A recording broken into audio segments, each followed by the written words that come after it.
नमस्कार दोस्तों, मेरा नाम है प्रदीप चौहान। बात समझनी है तो पूरी सुननी होगी। दोस्तों, कहते हैं ना कि जब ज़मीन बहुत ज़्यादा गीली हो ना, बहुत दलदली हो जाए, तो फिर उस पे जो मर्जी बीज आप डालिए कुछ उगता नहीं है, क्योंकि हर चीज़ की बहुतायत हमेशा नुकसानदेह होती है। अब आप ज़मीन को जितना ज़्यादा पानी पिलाओगे, अगर उसकी ज़रूरत से ज़्यादा पानी पिलाओगे तो वहाँ भी कुछ नहीं होगा, जैसे सूखी ज़मीन पे कुछ नहीं होता। उसी तरह बीजेपी की ज़मीन भी अब बहुत दलदली हो चुकी है। 11-12 सालों में इतना झूठ उस ज़मीन में डाला गया है कि अब जो और झूठ का पौधा लगाने की बीजेपी कोशिश करती है, वो जड़ें नहीं पकड़ रही। मैं दरअसल जिक्र झूठ का इसलिए कर रहा हूं कि राहुल गांधी ने जिस दिन से चुनाव आयोग को कटघरे में खड़ा किया है, जब वो खुलासा किया उन्होंने कर्नाटक की एक सीट, लोकसभा सीट की एक विधानसभा सीट का, महादेवापुरम, उस दिन के बाद चुनाव आयोग बुरी तरह से बैकफुट पे है और बीजेपी पूरी तरह से चुनाव आयोग को बचाने में लगी है, लेकिन कोई कोशिश कामयाब नहीं हो पा रही। थोड़ी बहुत जो कमी पेशी थी वो राहुल गांधी ने जिस दिन बिहार से यात्रा शुरू करनी थी, ठीक उसी दिन चुनाव आयोग ने प्रेस कॉन्फ्रेंस करके वो कमी भी पूरी कर दी। अब उसके बाद बहुत सारी चीज़ें सामने आई। राहुल गांधी भी समझ गए कि ये मौका मुझे बहुत बढ़िया मिला है, इसलिए वो मौका नहीं छोड़ रहे, हर जगह पर एक्सपोज कर रहे हैं। अब तो वो ये भी कह रहे हैं कि ज़रूरत आने पर यह भी सच सामने लेके आऊँगा कि बिहार का भी पिछला चुनाव रिग्ड था। विकास के बारे में आप जानते हो, यहां पे 20 साल से सरकार है, नीतीश जी की सरकार है, और तेजस्वी जी, आप देखिए रिकॉर्ड में आएगा एक दिन कि पिछला चुनाव बिहार का भी इन्होंने चोरी किया था। ये भी आएगी सच्चाई, ये बाहर आएगी, और जब ये सच्चाई बाहर आएगी, मैं आपको कह रहा हूं, ये जो इलेक्शन कमीशन के लोग हैं, इनको भूलना नहीं चाहिए, इनके खिलाफ हमारी सरकार कार्रवाई करने जा रही है। खैर, ये राहुल गांधी के और लेके उनको जो ऑब्सेशन है एक बीजेपी को, मैंने कहा ना कि बीजेपी में अगर आपको रहना है तो सुबह से शाम तक राहुल गांधी कहना है, ये मंत्र है, क्योंकि राजनीति ही उसी के नाम पर चलती है। राहुल गांधी ना हो तो बीजेपी की तो राजनीति, आधे से ज़्यादा नेता, आधे से ज़्यादा 2 रुपये ट्रोल वाले घर बैठ जाएं, इनके पास कोई काम भी ना हो, भूखमरी की हालत हो जाए, ये है। खैर, इधर राहुल गांधी की यात्रा से जो एक ट्रैक्शन मिल रहा है इंडिया गठबंधन को, वहाँ पर वो देखने लायक है। राहुल गांधी के रैली में आप राहुल गांधी की यात्रा तेजस्वी के साथ जाइए, ऐसी ऐसी चीज़ें वहाँ से ढूंढने की कोशिश कर रहे हैं ना। कल उनकी गाड़ी से एक पुलिस वाला टकरा गया, या पुलिस वाला आगे चल रहा था, उस पर गाड़ी से थोड़ी चढ़ गई, उसको लेके भी भाई साहब पूरी ट्रोल आर्मी पीछे पड़ गई कि गाड़ी चढ़ा दी, 2 शहजादों ने गाड़ी चढ़ा दी पुलिस पे। बताइए, इतनी भीड़ में आगे सुरक्षाकर्मी चल रहा था, लग गई थी गाड़ी, इसमें कोई शक नहीं। पहली बात तो वो दोनों गाड़ी नहीं चला रहे थे, और दूसरी बात, इतनी भीड़ में थोड़ी सी लगी है, उसको इतना बड़ा बना दिया। वो इसलिए बनाया कि भीड़ दिख रही है ना। हर मीडिया चैनल का, भाई साहब, मानो चाहे ना मानो, मजबूरी ही सही, लेकिन देश के हर मीडिया हाउस का एक एक रिपोर्टर इस वक्त यात्रा में साथ चल रहा है। मजबूरी में स्पेस देना पड़ रहा है। बड़े मीडिया हाउस बेशक अपने बड़े प्लेटफॉर्म पे नहीं दे रहे, उनके सोशल मीडिया अकाउंट्स देखिए, सोशल मीडिया चैनल देखिए, राहुल गांधी की यात्रा फुल कवरेज मिल रही है वहाँ पर। दाव पे दाव इंडिया गठबंधन चल रहा है, विपक्ष चल रहा है, वाइस प्रेसिडेंट को लेकर मैंने आपको बताया कि क्या दाव चला है, कैसे चला है। ये सारी चीज़ें परेशान कर रही है इस वक्त, क्योंकि राहुल गांधी की रैली में दिख तो रहा है ये कि कितना रश आ रहा है। सोशल मीडिया पे जितना दबाने की कोशिश करो, राहुल गांधी की और तेजस्वी की यात्रा उतनी ही ज़्यादा दिखती है। छोटे छोटे बच्चे, देखिए राहुल गांधी की ये तस्वीर कल कितनी वायरल हुई, जहाँ प्रधानमंत्री जब रोड शो जाते हैं, बच्चे साइड में खड़े होते हैं, प्रधानमंत्री दूर से टाटा बाय बाय करते हैं, लेकिन राहुल गांधी बाकायदा अपनी गाड़ी से उतर कर छोटे छोटे बच्चों से मिलते हैं। ये है तो कुछ नहीं, कोई बहुत बड़ी बात नहीं है, लेकिन एक मैसेजिंग जाती है। आदमी का नेचर क्या है, आदमी किस कैरेक्टर का है, ये बताता है। और एक चीज़ सामने आई, CSDS लोक नीति एक संस्था है जो आपको मालूम है पोस्ट पोल सर्वे करती है, बहुत सारी चीज़ें करती है, बहुत सर्वेज करते हैं, और हर पार्टी उस सर्वे के आंकड़ों का इस्तेमाल करती है। बीजेपी ने मेरे ख्याल से सबसे ज़्यादा उस संस्था के आंकड़ों का इस्तेमाल किया अपने डिबेट्स वगैरह में। तो उसने एक सर्वे किया कि भाई राहुल गांधी के खुलासे के बाद चुनाव आयोग की जो क्रेडिबिलिटी है वो बहुत नीचे गिरी है। ठीक है, ये बात हो गई, ये चीज़ बीजेपी को चुभी। राहुल गांधी के नैरेटिव का कोई जवाब नहीं मिल पा रहा।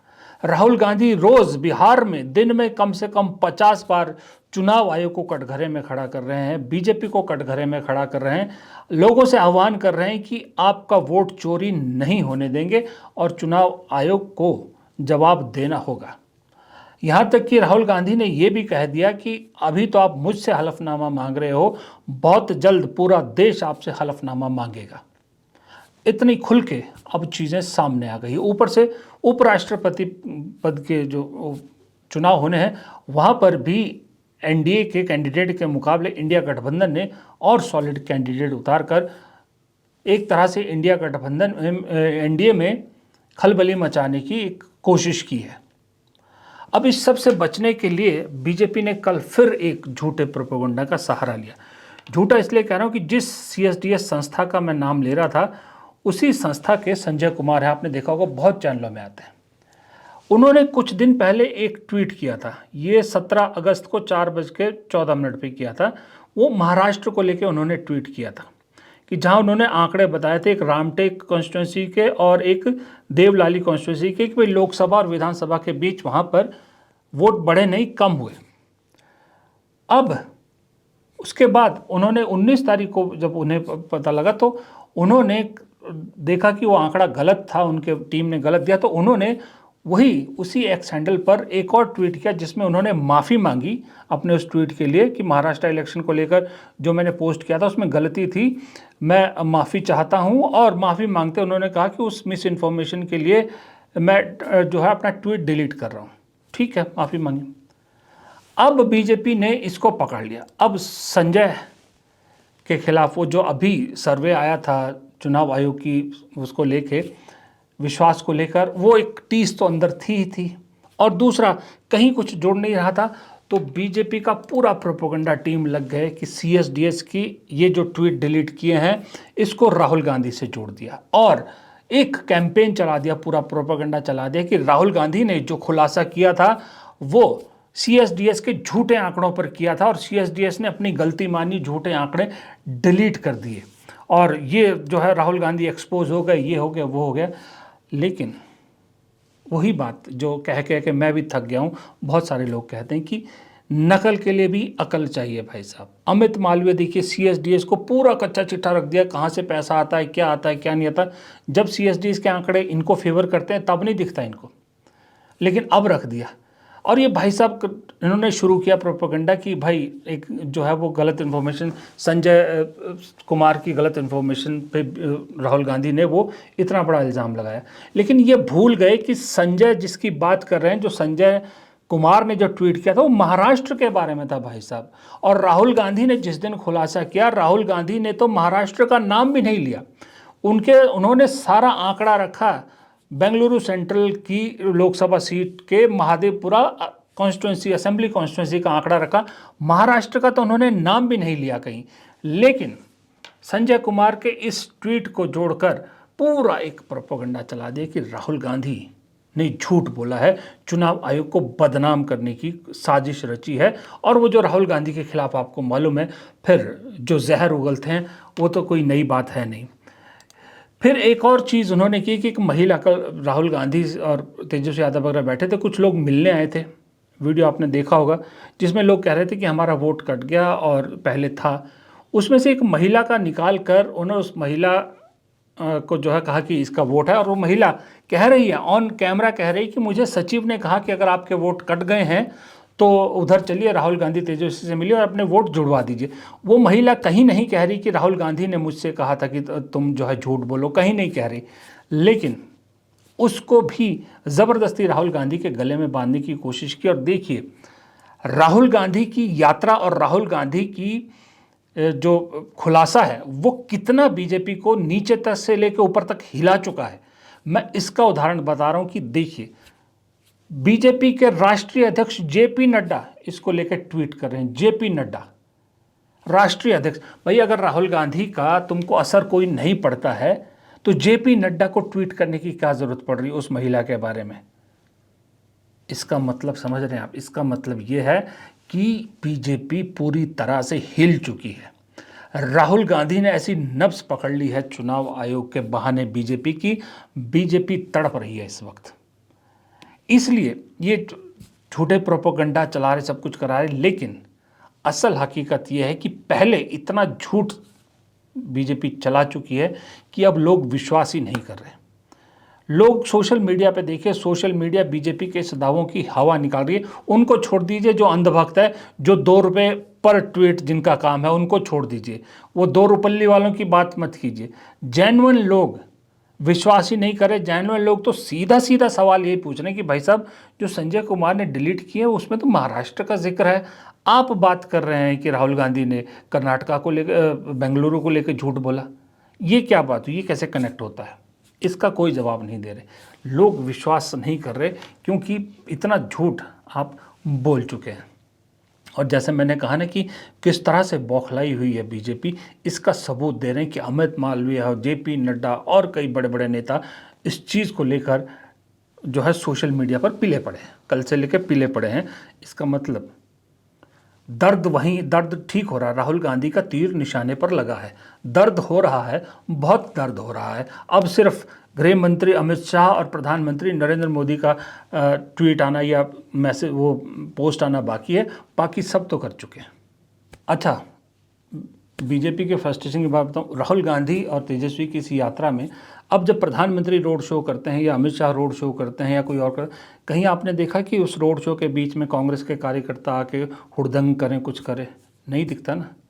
लेकिन राहुल गांधी की इस यात्रा में कल बिहार में बीजेपी के कार्यकर्ता बीच सड़क में आए, जानबूझकर हुड़दंग करने की उससे आए थे मकसद से। जाहिर सी बात है, अब यात्रा के रोड पे बीच में आके खड़े होंगे तो कार्यकर्ता तो दोनों साइड है, जोश गर्म होगा, लेकिन वो किसी तरह से चीज़ें संभाल ली, उन्हें खदेड़ दिया।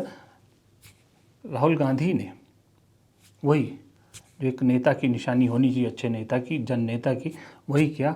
उन बीजेपी कार्यकर्ताओं को देखिए कैसे फ्लाइंग किस देकर उनका धन्यवाद किया, जैसे हम करते। जैसे मैं कहता हूँ, मेरे चैनल पे आप कमेंट सेक्शन में जाएंगे, दुनिया भर के गालियाँ मुझको देती है। आजकल तो लोग, पता नहीं, कुछ लोग मेरे गंजेपन को लेकर मेरे पे बहुत भद्दे भद्दे कमेंट करते हैं, पर मैं उनको भी कहता हूँ थैंक यू वेरी मच। कम से कम इसी बहाने आप हमें देख तो रहें, सुन तो रहें। कभी तो सच्चाई से सामना होगा। कुछ अगर 1000 लोग गाली देने वाले हैं तो 1000 में से 10 लोगों को भी अगर हम सच्चाई दिखाने में कामयाब हो गए तो कामयाबी है। तो यही राहुल गांधी कर रहे हैं कि फ्लाइंग किस दे के उनको अपना कैरेक्टर और उनकी औकात दोनों बता देते हैं। अब बड़ी बड़ी चीज़ें की जाती। कल आपने देखा राहुल गांधी ने दशरथ मांझी के परिवार को उनके घर की चाबी दी, बिन मांगे जो है उन्हें घर दिया राहुल गांधी ने। कभी किसी प्रधानमंत्री ने अगर ऐसा किया होता मोदी जी ने, तो कितने बड़े बड़े पोस्टर लगते, कितनी बड़ी बड़ी जगह चर्चा होती। अभी राहुल गांधी ने कुछ दिन पहले पुंछ राजौरी में जो ऑपरेशन सिंदूर के दौरान जिन बच्चों के माँ बाप जो है गुजर गए थे, उनको उनकी पढ़ाई का पूरा जिम्मा ले लिया। मेरे ख्याल 15-16 बच्चे हैं। ये कहीं प्रोपोगेट किया कांग्रेस ने? नहीं किया ना। उससे पहले याद है आपको गुड़िया कांड, दिल्ली का मशहूर, उसके भाई को राहुल गांधी ने चुपचाप पढ़ाया, पायलट बनाया, पायलट की नौकरी लगाई, किसी से कुछ नहीं कहा, किसी ने कुछ नहीं बताया।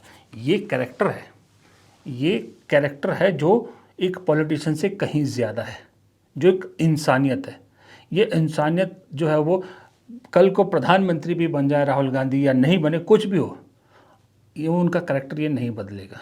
और ये कैरेक्टर ऐसा नहीं कि उन्होंने खुद डेवलप किया, ये परिवार से आता है, ये संस्कार परिवार से आते हैं। अब परिवार से संस्कार आएंगे, परिवार की बात आएगी तो एफिडेविट वाले बाबा जी, मुझे ये कहना नहीं चाहिए, मेरा हक नहीं बनता, लेकिन खुद उन्होंने, ज्ञानेश जी ने खुद पंगा लिया। कल मीडिया में, सोशल मीडिया पे उनके परिवार की पूरी कलई खोल के रख दी। हम नहीं दिखाएंगे कौन है क्या है, मैं ये नहीं बताऊंगा, लेकिन मैं आपको वर्बल बता रहा हूँ कि कैसे सारी दुनिया, सारे भारत को पता लग गया कि कैसे उनके एक बेटी और एक दामाद उत्तर प्रदेश में ही IAS कैडर, दोनों एक ही स्टेट में है, और एक बेटी दामाद दोनों जम्मू कश्मीर में इकट्ठे। ये रेयरली होता है कि दोनों हस्बैंड वाइफ एक ही कैडर में मिल जाए, एक ही स्टेट में मिल जाए। पर चलिए, लेकिन अपनी पोल खुद ही खोल दी, अपनी कलई खुद ही खोल ली। तो ऐसा है कि इस वक्त जो कुछ हो रहा है वो इसी वजह से हो रहा है क्योंकि आप गलत जगह पर खड़े हैं और गलत मुद्दे पर आवाज़ उठा रहे हैं। जो सही आदमी है, सही रास्ते पर चल रहा है, जो जनता का सही मुद्दा है, जनता अब उसके साथ खड़ी होनी शुरू हो गई है। फ़िलहाल इस वीडियो में इतना ही। वीडियो पसंद आया हो तो लाइक कीजिएगा, ज़रूर लाइक कीजिएगा प्लीज़। आपका लाइक बटन दबाने से बड़ी मदद मिलती है। दोस्तों के साथ शेयर कीजिएगा अगर पसंद आए। कमेंट बॉक्स में राय बहुत ज़रूरी है और चैनल को अगर सब्सक्राइब नहीं किया है तो प्लीज़ चैनल को ज़रूर सब्सक्राइब करिएगा। नमस्कार।